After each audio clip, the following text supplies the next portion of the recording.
Samantala, hinaharang na rin po ng China pati ang mga mangingisda natin sa sandbar.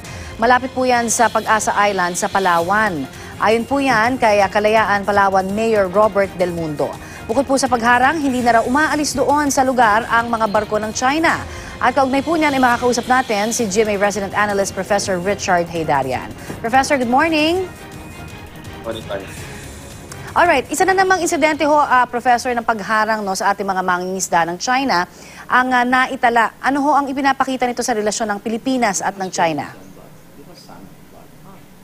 Well, ang nakita natin dito is klarong-klaro isang case ng gray zone strategy ng China, no? Kung saan ginagamit nila yung kanilang paramilitary forces at militia forces para ma-intimidate yung ibang claimant states at mag-deny sa atin ang access doon sa mga fisheries resources dyan sa may Kalayaan Group of Islands or Spratly Chain of Islands. No? At alam natin na over the past few months, ang ginagawa din ng mga militia forces na yan ay hindi lang nila hinaharas yung ating mga inista na gusto mag-access dun sa mga fishery resources na malapit sa Pag-asa kasi itong Sandy Cay ay within 5 nautical miles territorial sea ng Pag-asa.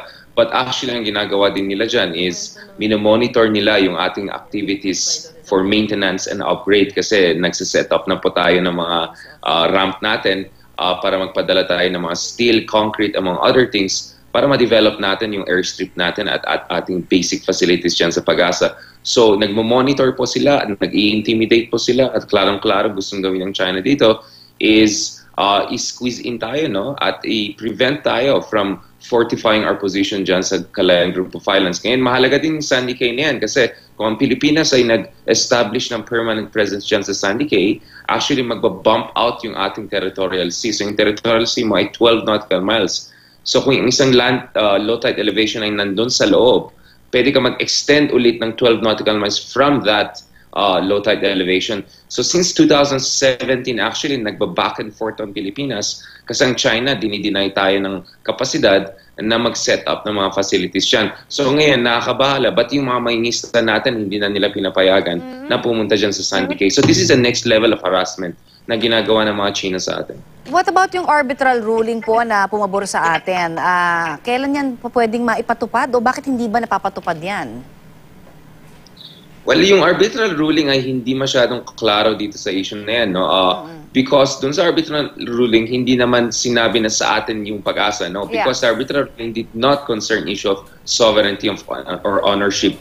Yung isa angulo na pwede natin titingnan dito siguro is, for instance, dun sa Scarborough Shoal, sinabi ng arbitral ruling, ito ay isang shared or traditional fishing ground for multiple countries. So dapat walang harassment ng China sa ibang bansa na magkakaroon na access yan. So I could imagine na you could deploy a similar logic doon sa Pag-asa kasi katulad ng Scarborough Shoal ay Pag-asa ay isa din rock, no? So I think yun ang pwede mo sabihin dito na walang karapatan ng China na ma-deny ang ibang mangingisda galing sa mga ibang claimant states na magkakaroon ng access sa traditional fishing ground dyan. So yun ang angulo pwede ko makita na kung saan yung arbitral tribunal is on our side and China is once again violating it. Pero siyempre tayo naman parating gusto natin yung maayos na pamamaraan. Wala bang ganyan na nalalaman kayo, Professor, na ginagawa ng ating gobyerno para hindi naman mapigilan yung ating mga mangingisda na freely nakakapagpangisda noon dyan? Well, unfortunately for now, parang ginagawa ng ating mangingisda is pupunta sila sa kabila, no? Kasi very fishery rich naman yung area na yan.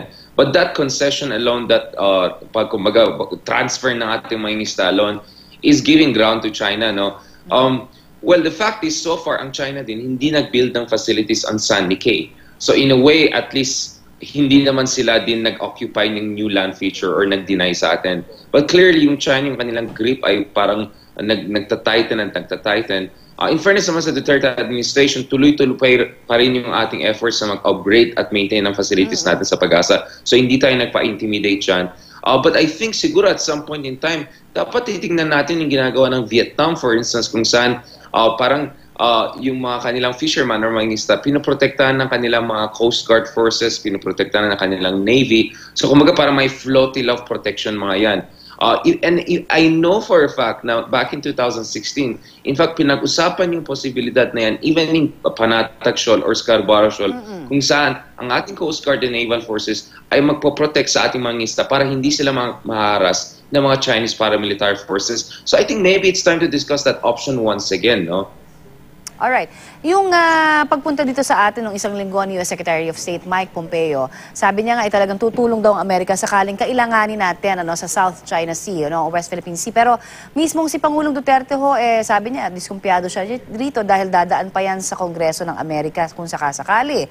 Ano ho bang tingin niyo dyan? Mapanghahawakan ba natin yung salita ho ng Amerika?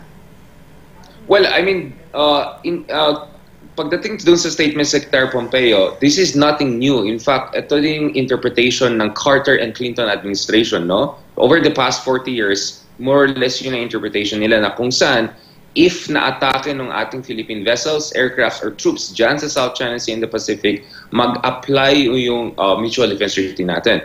What's different this time is si Secretary Pompeo sinasabi niya in such an open way at amidst yung back and forth with US and China. Kasi ang US ngayon ay mas agresibo nag-challenge sa China. So I think yun yung difference. Nonetheless, ang problema ng Duterte administration base sa aking conversation with senior officials is yung text mismo ng MDT ay problematic sa kanila. Kasi yung Article 4 ng Mutual Defense Treaty ay nagsasabi, pwede tumulong ang US sa atin but in accordance to constitutional processes. So, ibig sabihin, dadaan pa ito sa Kongreso. So, if it's a contingency na urgent dapat ng intervention, baka medyo matatagal yung response ng US. Kaya nga si Secretary Lozana will still push for the review of Mutual Defense Treaty.